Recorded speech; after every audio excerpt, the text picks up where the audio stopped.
video tutorial today of me trying out how to do this homemade air freshener thing that I found on Pinterest.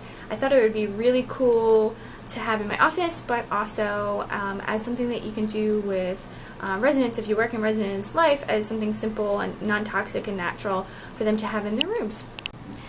So, homemade air freshener. I found this on Pinterest. I have pinned it to my Green Living and Res Life board, I believe.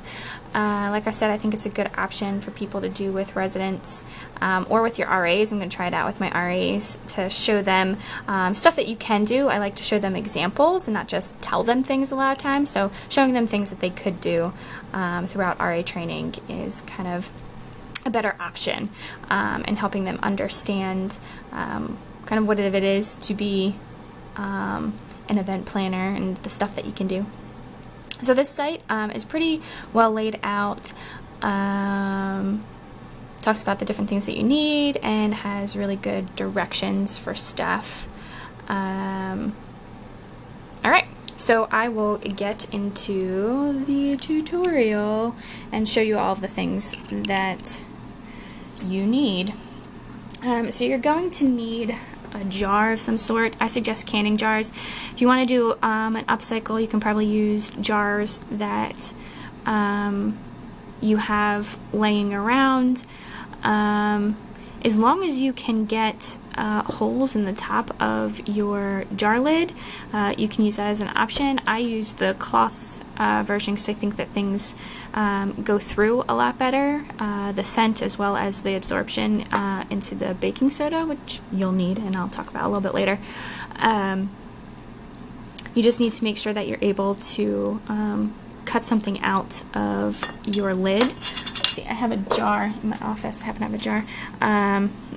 Was made into something else, but you could use something like this, I feel like, too. Again, you just have to figure out what you're going to do with your lid, how you're going to cut that out, and all that stuff. So items that you need, like I said, canning jar. You're going to need some scrap fabric.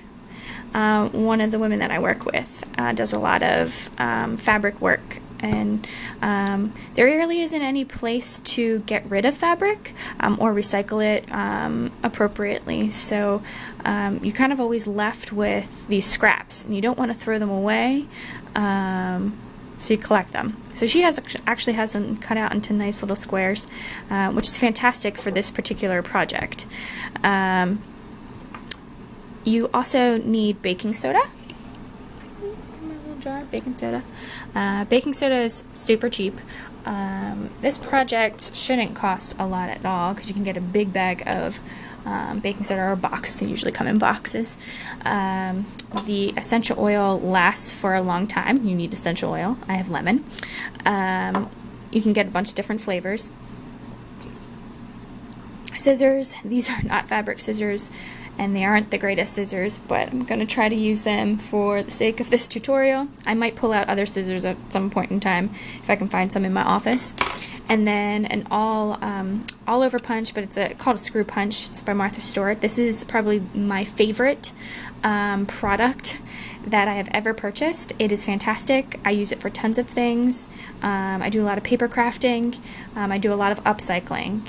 And this sucker can punch a hole way better than any 3-hole punch that I've ever come across. And you have different options for different holes that you can punch. So this little thing comes out. This is the smallest hole option. And then here you have all the different ones that you can put in and use. Great if you want to punch a hole in the center of the page so you can put some ribbon in it. So great investment. I'm not sure how much it is, but not too expensive for the amount of use that you can get out of it. And if you do a lot of crafting things with residents and stuff, I would suggest getting one of these. I work at the University of Maryland, so I pulled out the Maryland scrap paper. Then they also say that you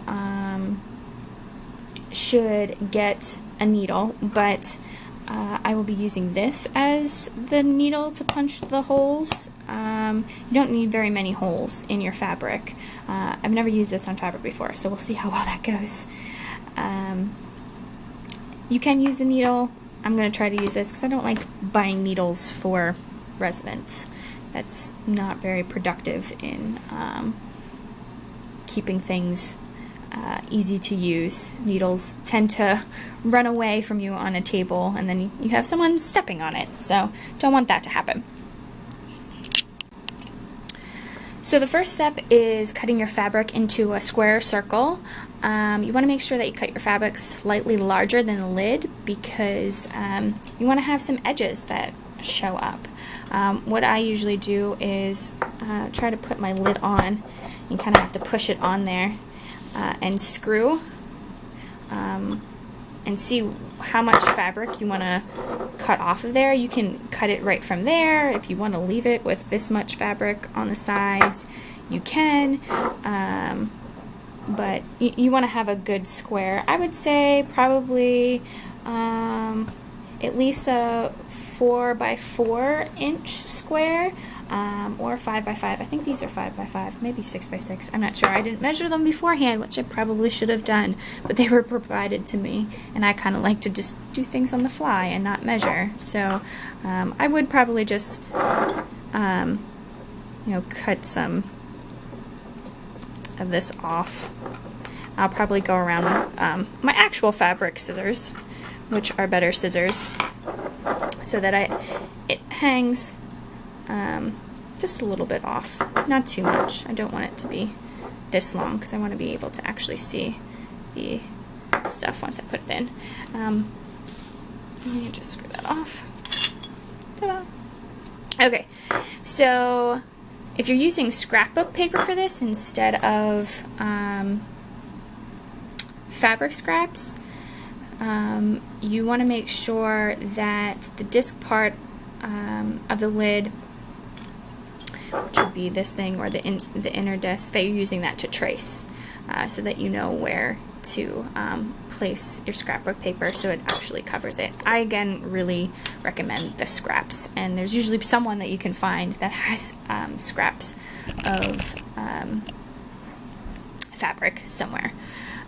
You want to pour baking soda into your jar, about a half full. That should be about right there.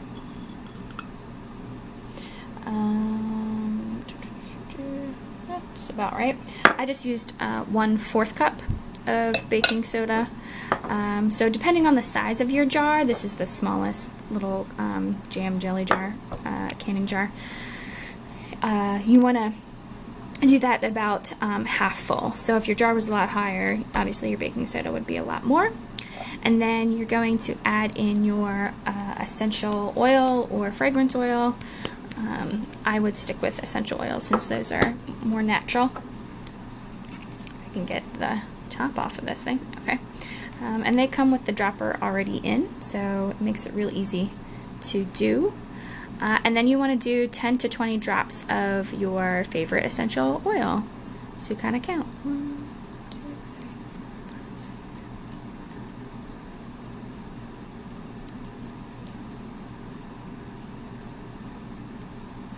Okay. And then what you'll do is you'll place your scrapbook paper or your fabric over top, and that's when they say that you should punch the holes in it. I'm going to punch the holes before that, just because it's hard to use a screw punch and punch holes, but a larger needle makes it really easy to punch holes real quickly. So we're gonna try to do this in the center, basically where I was placing my jar and lid, and it's just a few, and I have it on the smallest punching hole. You definitely want to do this on some type of craft mat, because it will eat into your surface, because it is basically like a little mini knife. So I'll just do a couple of these little holes kind of around, oops, kind of around the